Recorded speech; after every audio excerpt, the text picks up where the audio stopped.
రాజమహేంద్రి మహిళా కళాశాల NSS unit ఆధ్వర్యంలో రత్నంపేటలో కంటి దంత పరీక్షలు నిర్వహించారు.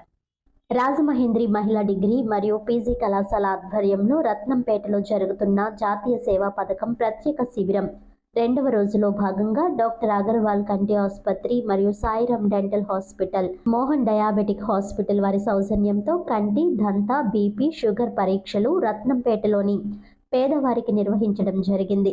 ముందుగా ఈ కంటి మరియు దంత వైద్య శిబిరాన్ని కళాశాల డైరెక్టర్ తేతలి సత్య సౌందర్య, కళాశాల ప్రిన్సిపల్ ఎంకేఎస్ ప్రసాద్, సాయిరామ్, వైద్యశాల doctor Satvik, doctor Ritvika, asthmalogist Isaac Mathew, K Ravindrababu, Mohan diabetic hospital నుండి కె వరప్రసాద్, వి రాజేష్తో కలిసి ప్రారంభించారు.